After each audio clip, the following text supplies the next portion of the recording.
स्वागत है आपका हमारे चैनल में और मैं रानी गुप्ता आपके साथ। जिस तरीके से देखा जा रहा है कि महाराष्ट्र में यदि कोई उद्धव सरकार को चैलेंज देता हुआ नजर आता है या फिर चुनौती देते हुए नजर आता है तो कैसे उद्धव सरकार है उसके खिलाफ कार्रवाई करती है और उसकी आवाज को दबाने की कोशिश की जाती है।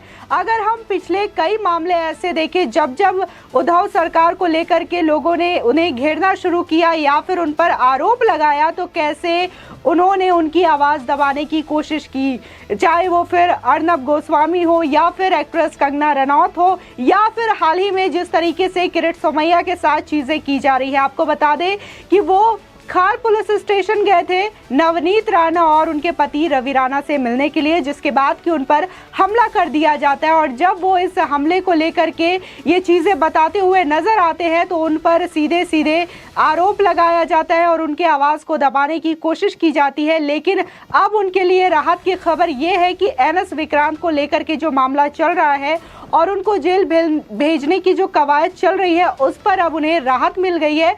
14 जून तक उन्हें ये राहत मिली है। आपको बता दें कि किरीट सोमैया पे किस तरीके से जानलेवा हमला किया गया था और उन्होंने बाकायदा एक पोस्ट शेयर की थी जिसपे उन्होंने बताया था कि कैसे उन लोगों ने उनकी गाड़ियों के शीशे को तोड़ दिया, साथ ही साथ उनके मुंह में भी चोट लगी थी जिससे कि खून बहता हुआ नजर आया था। किरीट सोमैया को बड़ी राहत मिलती हुई नजर आ रही है। दरअसल मुंबई हाईकोर्ट ने भारतीय जनता पार्टी के पूर्व सांसद किरीट सोमैया और उनके बेटे नील सोमैया को गिरफ्तारी से मिले अंतरिम संरक्षण की समय सीमा को 14 जून तक के लिए बढ़ा दी है। नौसेना की सेवा से हटा दिए जा चुके विमान वाहक पोत विक्रांत का कायाकल्प करने के लिए जुटाए गए कोष का गबन करने के आरोप में पिता पुत्र के खिलाफ दर्ज मामले में अदालत ने उन्हें ये अंतरिम राहत दी है। आपको बता दें न्यायमूर्ति अनुजा प्रभुदेसाई ने 13 अप्रैल को भाजपा नेता को गिरफ्तारी से अंतरिम राहत दी थी और 20 अप्रैल को उनके बेटे को भी यही राहत प्रदान दी थी। आपको बता दें कि वहीं जो हमला हुआ था खार पुलिस स्टेशन के बाहर तो उसी की सीबीआई जांच करने की मांग किरीट सोमैया ने उठाई। आपको बता दें कि पिछले दिनों किरीट सोमैया महाराष्ट्र के राज्यपाल से मिले थे और उन्हीं के साथ ही बीजेपी के प्रतिनिधि मंडल भी मौजूद थे और उन्होंने राज्यपाल को ये सारी चीजें बताई, सारी घटना से अवगत कराया, किस तरीके से शिव सैनिकों को बचाने के लिए फेक एफआईआर दर्ज की गई। उसके बाद राज्यपाल ने जांच का आश्वासन दिया। आपको बता दें जिसके बाद अब किरीट सोमैया ने एक पोस्ट शेयर की है अपने ट्विटर में और ये बताया है कि अब वो बॉम्बे हाईकोर्ट का दरवाजा खटखटा रहे हैं, यानी कि बॉम्बे हाईकोर्ट को याचिका दायर कर रहे हैं उद्धव सरकार के खिलाफ, मुंबई पुलिस आयुक्त के खिलाफ, उसी के साथ ही साथ जो शिव सैनिकों के गुंडे हैं उनको बचाने के लिए जो फेक एफआईआर की गई है उसके खिलाफ, और साथ ही कैसे हमला हुआ है, क्यों हमला हुआ है, इसके लिए भी उन्होंने सीबीआई जांच की मांग की है। आपको बता दें कि जहां आरोप लगा था कमिश्नर पर कि पिछले कुछ महीनों में हो सके तो वो शिवसेना में शामिल हो सकते हैं, इस वजह से किरीट सोमैया की जो एफआईआर है उन पर वो कार्रवाई नहीं कर रहे थे और जो हमला हुआ था उस पर भी वो एक्शन नहीं ले रहे थे। जिसके बाद अब जो कमिश्नर हैं उन्होंने एक दूसरा फैसला लिया और सीआईएसएफ के जो जवान थे उनके खिलाफ पत्र लिखा है कि जब किरीट सोमैया पर हमला हो रहा था तो आखिर वो जवान क्या कर रहे थे। आपको बता दें कि ये जो चीजें हैं वो किरीट सोमैया के जब आरोप लगाया पुलिस कमिश्नर पर कि उन्होंने जांच नहीं की, जिसकी बौखलाहट में अब कमिश्नर ने ये चीजें करनी शुरू कर दी। आपको बता दें कि इसी के साथ ही किरीट सोमैया ने ये भी आरोप लगाया है उद्धव ठाकरे को लेकर के। उन्होंने कहा है कि उद्धव ठाकरे की जो प्रवक्ता है हमेशा से ही मुद्दा भटकाने की कोशिश करते हैं। उन्होंने सीधे सीधे उद्धव सरकार पर हमला बोलते हुए जिस तरीके से उनके जो प्रवक्ता हैं, चाहे बात संजय राउत की करें या फिर किसी अन्य प्रवक्ता की, तो वो तमाम ऐसे मुद्दे से भटकाने की कोशिश कर रहे हैं। वर्तमान जो स्थिति चल रही है, महाराष्ट्र की जो स्थिति चल रही है, उससे भटकाने की कोशिश करते हैं और उल जलूल बयान देते हुए नजर आते हैं। आपको बता दें कि किरीट सोमैया ने सीधे सीधे ये कहा है कि उद्धव ठाकरे उनके प्रवक्ता के द्वारा मुद्दे भटकाने में माहिर है। मुद्दे भटकाने के लिए सब नौटंकी करना ठाकरे की विशेषता है। साथ ही उन्होंने कहा कि जवाब पहले ये दो कि एक विधायक और सांसद के साथ ऐसी बदसलूकी आखिर कौन करता है। आपको बता दें कि उन्होंने कहा कि मैंने मुंबई उच्च न्यायालय में ठाकरे सरकार, मुंबई पुलिस आयुक्त और गृह मंत्रालय, भारत सरकार और अन्य के खिलाफ खार में शिवसेना के हमले और फेक एफआईआर पर याचिका दायर की है। साथ ही उन्होंने कहा कि सीबीआई से जांच और 80 शिवसेना गुंडाओं की गिरफ्तारी की मांग भी की है।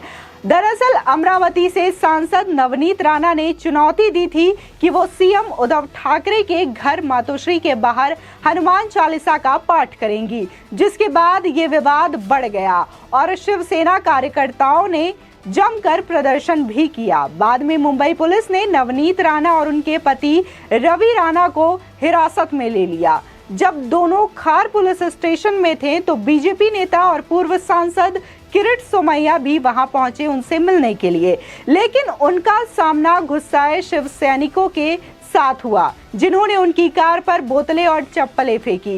इस हमले में किरीट सोमैया को भी चोट लगी थी। इसके बाद उन्होंने आरोप लगाया था कि ये उन्हें जान से मारने की कोशिश की गई थी। वहीं जिस तरीके से किरीट सोमैया ने मुंबई पुलिस आयुक्त पर गंभीर आरोप लगाए थे, जिसके बाद अब मुंबई पुलिस आयुक्त ने ये कहा है, सीआईएसएफ के महानिदेशक को पत्र लिखकर ये पूछने का अनुरोध किया है कि आखिर किरीट सोमैया की सुरक्षा के लिए तैनात सीआईएसएफ के जवान उस समय क्या कर रहे थे जब भाजपा नेता पर हमला किया गया था। मुंबई पुलिस के एक वरिष्ठ आईपीएस अधिकारी ने ये पुष्टि की है कि पांडे ने सीआईएसएफ के डीजी को एक पत्र लिखकर ये जानने की मांग की है। आपको बता दें कि मुंबई पुलिस ने सोमैया पर हमले के सिलसिले में शिवसेना नेता और शहर के पूर्व महापौर विश्वनाथ महादेश्वर सहित 4 आरोपियों को पहले ही गिरफ्तार कर लिया है, जिनकी कार पर शनिवार को खार पुलिस स्टेशन में पथराव किया गया था। वहीं जब किरीट सोमैया पर हमला हुआ था तो उन्होंने ट्विटर पर ये जानकारी साझा की और लिखा कि मैं स्तब्ध हूँ। खार थाने के परिसर में 50 पुलिसकर्मियों की मौजूदगी में शिवसेना के 100 गुंडों ने मुझ पर पथराव किया। वे मुझे मारना चाहते थे। पुलिस कमिश्नर क्या कर रहे हैं? कितने माफिया सेना के गुंडों को थाने में जमा होने दिया? वहीं एक अन्य पोस्ट में भाजपा नेता के चेहरे पर खून लगा हुआ दिखाई दिया था। साथ ही उन्होंने आरोप लगाया था कि ये तीसरी बार है जब उद्धव ठाकरे के गुंडों ने मुझे मारने की कोशिश की है। इससे पहले पुणे और वाशिम में और अब पुलिस स्टेशन यानी कि खार में हमला हुआ है। आपको बता दें, दरअसल ये जो पूरा वाकया देखने को मिल रहा है ये राज ठाकरे के द्वारा दिए गए एक बयान के बाद से है, क्योंकि राज ठाकरे ने एक रैली को संबोधित करते हुए ये कहा था और उद्धव सरकार को अल्टीमेटम दिया था 3 मई तक का कि वो मस्जिदों से लाउड स्पीकर हटवा दे, वरना हनुमान चालीसा का पाठ ऐसे ही लाउड स्पीकर पर करवाया जाएगा। जिसके बाद महाराष्ट्र में सियासत जो है अपने चरम पर हो गई और जहां पर देखा जा रहा था कि कैसे किरीट सोमैया के साथ ही साथ चीजें हो रही थी, तो उसी के बाद नवनीत राणा जो कि निर्दलीय सांसद है अमरावती से, वो नजर आती है इस पूरे प्रकरण में। उसी के साथ ही साथ उनके पति भी इस प्रकरण में नजर आते हैं और वो सीधे सीधे उद्धव सरकार को ये चुनौती देते हैं कि वो मातोश्री के बाहर हनुमान चालीसा का पाठ करेंगे। जिसके बाद पुलिस उनको हिरासत में ले लेती है और उनसे मिलने किरीट सोमैया जाते हैं। जिसके बाद जो शिव सैनिक है पहले तो नवनीत राणा के घर पर वो जाकर के विरोध प्रदर्शन दिखाते हैं। उसके बाद जब किरीट सोमैया जेल में उनसे मिलने जाते हैं तब जो गुस्साए शिव सैनिक के गुंडे हैं वो किरीट सोमैया पर हमला करते हैं। जिसके बाद किरीट सोमैया राज्यपाल से मिलते हैं, राज्यपाल को इस पूरे प्रकरण और घटना के बारे में बताते हैं और उनसे जांच की मांग करते हैं। जिसके बाद राज्यपाल ने भी आश्वासन दिया था कि इसकी जांच की जाएगी। और अब जिस तरीके से चीजें देखी जा रही है तो पहले भी किरीट सोमैया ने कहा था कि वो बॉम्बे हाई कोर्ट का दरवाजा खटखटाने से पीछे नहीं हटेंगे अगर इस मामले में कोई कड़ा एक्शन नहीं लिया जाता। जिसके बाद आज देखा जा रहा है कि उन्होंने बाकायदा याचिका दायर कर दी है उद्धव सरकार को लेकर के, पुलिस आयुक्त को लेकर के। और जब किरीट सोमैया ने ये आरोप लगाया था कि पुलिस कमिश्नर जो संजय पांडे हैं वो उन पर इसलिए कार्रवाई नहीं कर रहे हैं, उनकी जो दर्ज की गई एफआईआर है इसलिए कार्रवाई नहीं की जा रही है क्योंकि वो उद्धव सरकार से मिले हुए हैं और 1-1.5 महीने में हो सकता है वो शिवसेना में शामिल होंगे, जिसकी वजह से वो शिव सैनिक के जो गुंडे हैं उन पर बचाव के लिए उन पर फेक एफआईआर दर्ज कर रहे हैं। आपको बता दें कि ये पूरा प्रकरण सिर्फ और सिर्फ लाउड स्पीकर और अजान को लेकर के जुड़ा हुआ है। जिस तरीके से यूपी में देखा जा रहा है कि बाकायदा पूरी शांति के साथ लाउड स्पीकर और अजान का मामला शांत होता हुआ दिखाई दे रहा है, तो महाराष्ट्र की बात करें जहां से ये विवाद शुरू हुआ था, तो वहां पे रोज रोज नए नए ऐसी चीजें आ रही हैं जिससे ये विवाद और भी बढ़ता हुआ दिखाई दे रहा है।